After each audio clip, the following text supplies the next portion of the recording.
Tragic end to a local family's vacation. A husband and father died in Florida trying to rescue two children from rough waters in the Gulf of Mexico. WGN's Dana Rebick spoke with a family friend. She joins us tonight with that sad story. Very, very sad. This man, as you mentioned, on spring break with his family near Destin, Florida, when this happened around 10:15 yesterday morning. Tonight, he is remembered by those who loved him as a dedicated family man who died a hero.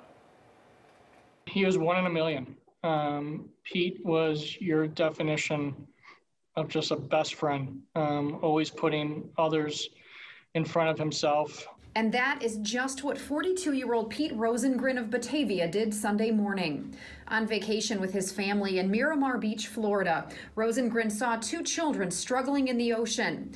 At the time, double red flags were flying on the beach, indicating conditions are so dangerous the water is closed to swimmers. There were children that needed assistance, and he went without hesitation into the water and saved these children. Unfortunately, his life was not saved.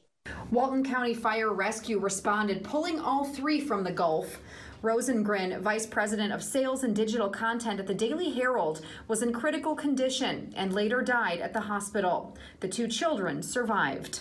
Florida fire officials report 9 water rescues on this beach alone since Thursday. A Texas man died March 17th in a similar situation, trying to help kids stuck in a rip current. When the little boy was coming out of the water, he was screaming help because he had noticed that the man had gone limp in the water.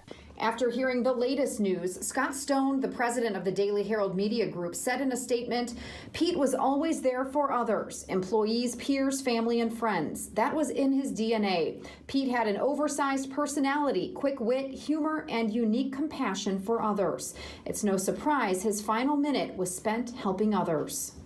Rosengren started as an intern at the Daily Herald after graduating from Carthage College, where friends and fraternity brothers at Delta Omega Nu describe him as always having a huge heart and a helping hand. Carthage is also where he met his wife, Maura.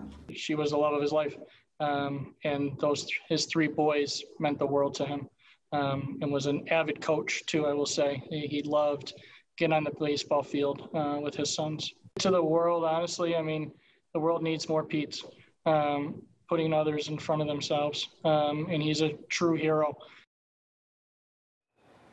True hero indeed. Tonight, we also had a chance to talk with the beach safety director in Walton County, Florida, who has overseen many of these water rescues. His reaction to this devastating pattern, and he also has some safety tips for spring breakers that might be heading down to that area, given what we've seen happen there. Well, what a guy, what a loss. Dana, Yep. Thank you. We'll have that at 10. Okay, we'll see you then.